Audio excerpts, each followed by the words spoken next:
Hey everyone, Josh here. So about a month or so ago, I did a video on NMS Passat TDIs replacing the heater core because they're common for plugging. Somewhere in the video, I mentioned I might do a part 2 if I think of a better way of changing it. I kind of thought a little bit of how I do it differently, so here's this video. So this is a fairly recently changed heater core. It looks like it's not scaly inside like the previous one, but it's plugged up. We have the common no heat on the other side, and this side's pretty poor. It was about -2, -5. It wasn't too bad, but then today it was -15, -17, and it was pretty poor. It was that cold way into work.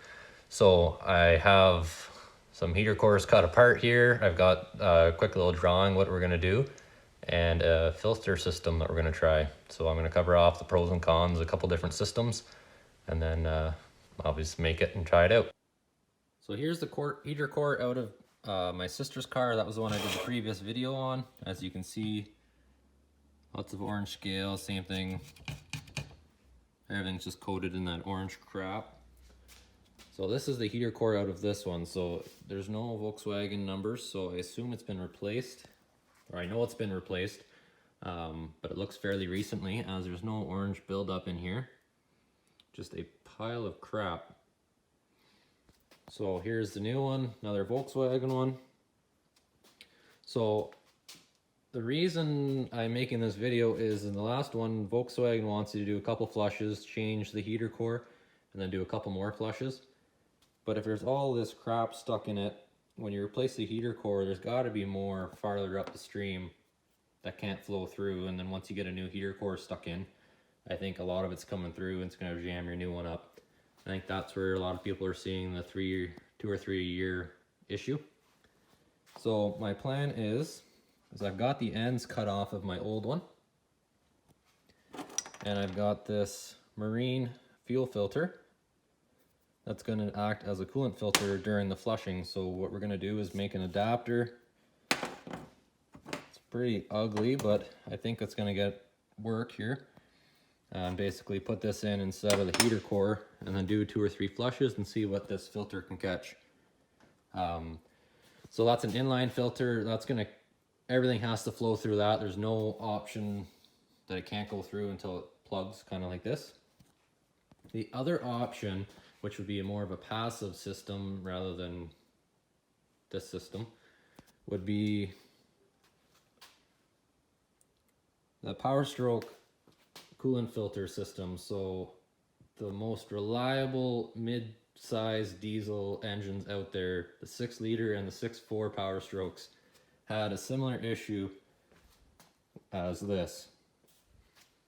So I think they were plugging up the oil cooler, and then it would overheat because the injectors were powered off of, or like fired from the oil pressure. So what I could see from their setup is they would tee it in between the oil cooler and the heater core. So you'd have a little bit of flow through the filter, and then it would just go back to your overflow. So that's more of a passive system because stuff can still go this way and plug your heater core up, but it can also filter it as well. So the Passat, it goes from the EGR cooler to your heater core. You could tee a filter in, same kind of deal as the Power Stroke.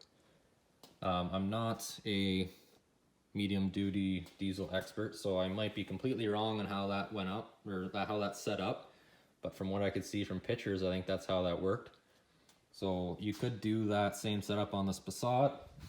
There'd be lots of room for a nice coolant filter in here, and then just tee it back into your overflow.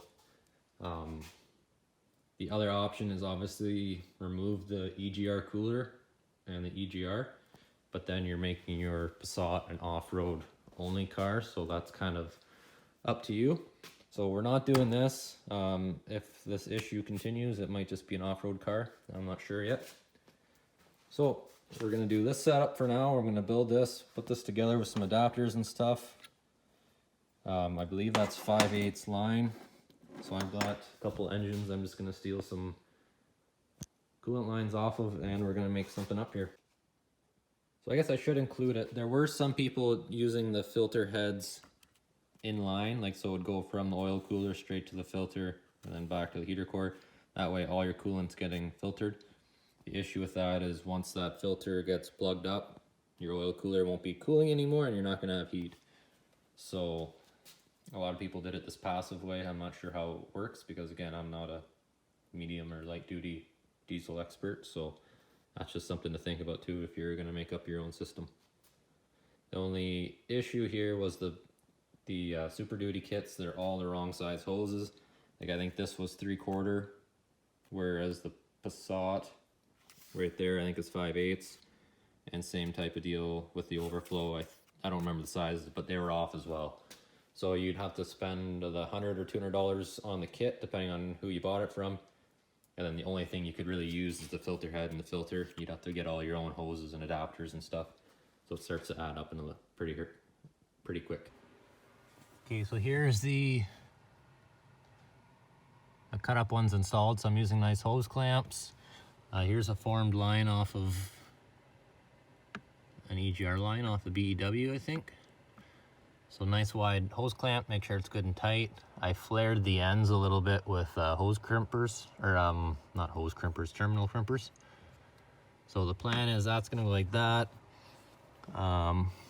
Your filter, the in, I'm gonna put it like that basically.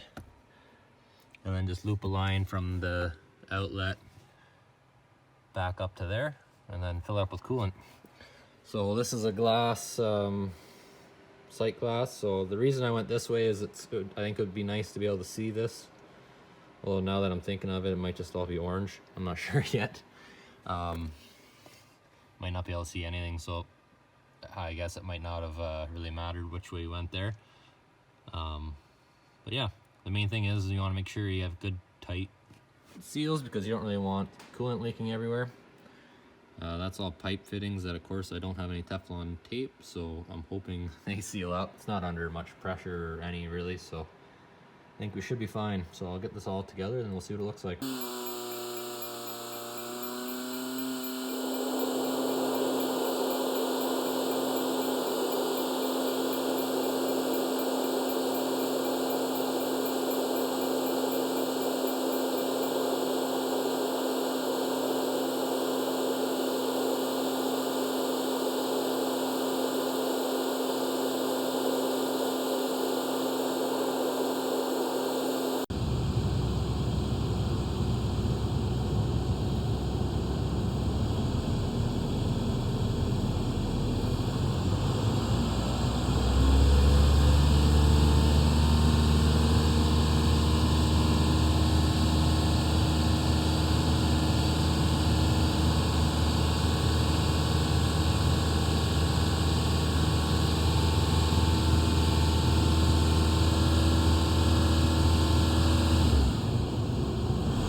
So I just went to hit about 90 there.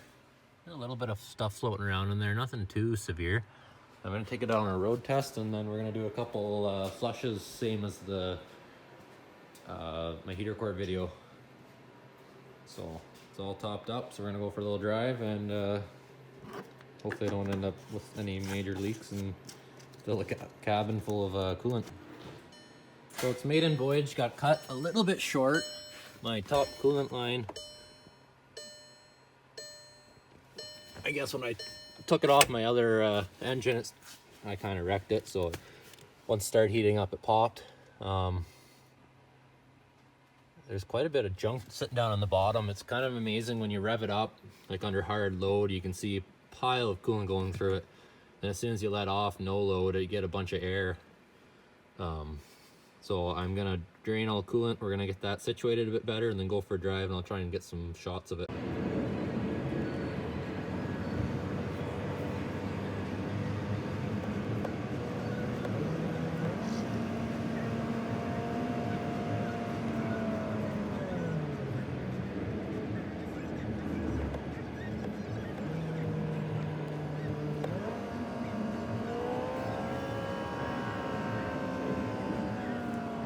So I'm back from the first, basically the first full test run. That's what that's caught. So, forgot to mention, this car got a timing belt before I started all this, so it had been completely drained. I got a full 4 liters out of it. And when I did the heater core video on the last one, I was draining it off the pump down here. And I was probably getting half that, like probably 2 liters. So it's gotten 8 liters fed through it already, flushed out between the heater core and that first time when I had a leak. So that's all the crap that I caught. Coolant really starts flowing through it at about 3,000 RPM. So it was getting to the point where that filter was starting to collapse and I didn't want to feed all the stuff back through. So I figured it's time to take it apart. We'll clean all the gunk out of it and then fill her fresh again, and we'll go see what we catch again. I definitely think taking it onto a back road at 3,000, 3,500 RPM definitely will make this work a lot better. So I included this, I set it in that pail. I was thinking after the fact, like this is glass, so I don't know how well it likes heat. And it was getting quite hot, like it was steaming, but it was also minus 15 out. The other thing is it said it was only rated for 3 PSI, I think, is what the...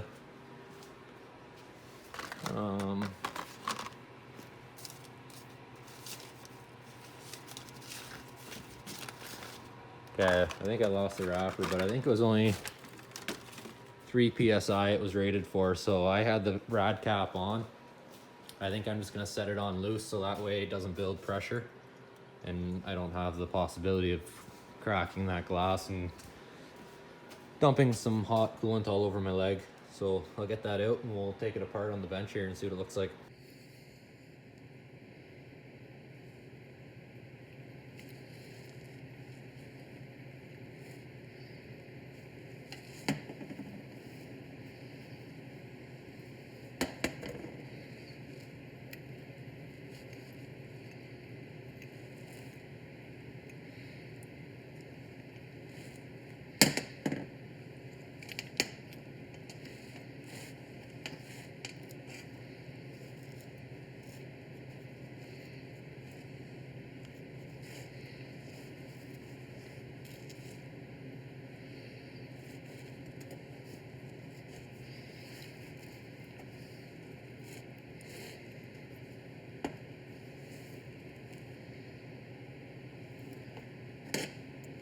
I guess I'm gonna go rinse all that out in the sink and then we'll reassemble and go again.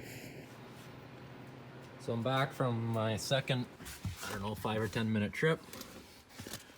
And that filter's plugged up again. Not near as bad as the first time, but you can definitely see at about 3,000, 3,500 RPM, it really starts swirling in here. Then all of a sudden it stops, and then you can see the filter element kind of get sucked in. So this is a 40 micron filter, which is I think a pretty coarse filter. I think the Power Stroke ones are 20 micron. So I'm happy I got nice pink coolant in there now. I'm just gonna clamp these lines off, get this filter out, and we're gonna clean it and then hopefully do one last run. I was hoping this would be the last one, but it's definitely plugged up again, so get it cleaned out and go once more. So here it's apart again.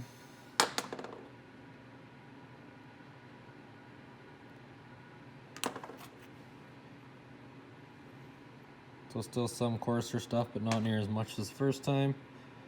And yeah, a bit more finer stuff. So I think I'm gonna call that it for this one. I'm gonna put the heater core on. We're gonna drive on. I'm kind of out of time, and I think there's just some very fine stuff left. So my overall thought of doing it with this inline filter and this bypass loop, I will definitely do it again on another Passat whenever I do a heater core. It seems like you get a lot more coolant. Well, I've got clamps on here kind of right now, but it seemed like I was getting 1.5 liters or 2 liters out of there, and I was getting another 1.5 liters or 2 liters out of there. So on my heater core video, the very first one, when I was dropping it down there, I was probably getting 2 liters each time, whereas I feel like I'm getting a good 3 liters, if not 3.5 liters doing it this way. So if you got cooked coolant, I think this is a good way to get a lot more of the coolant out quicker, and saves you doing 4 or 5 flushes. You might be able to do it in 3, and then you can also catch some of that stuff before it goes through your next nice shiny new heater core. So one last thing I just thought I'd touch on is I've been doing Volkswagen heater cores on both of these now. On ID Parts, the heater core is $16 for the Volkswagen one. It's a lot more at the dealer, at least here in Canada. I think I paid over $100 for it. So that's $16, and the aftermarket ones on ID Parts was $80. So I think that's definitely the way to go. Just comparing the two, well, I guess they're all cut up now, but let me grab a light. So comparing the two here, I'm going to say the aftermarket one might have just a touch more open passageway, so you might be able to get a little bit more of that sludge to go through rather than plugging. I'm not sure what to think. Some people mention they're less than ideal fitment with the aftermarket ones. This one's been done multiple times, and the feed tubes have been kind of butchered up from prying on them and stuff. So maybe this one didn't fit very good, or maybe the few aftermarket ones, I'm not sure. I don't know how many heater cores have been in this one. It's definitely not the OEM one. So I'm gonna say at least one, if not more than one. So yeah, I just thought I'd show that. And yeah, I don't know if I'll have a part 3 to this video or not, but I guess if I do, I'll put it in the top link here. And thanks for watching. Hope this video helped.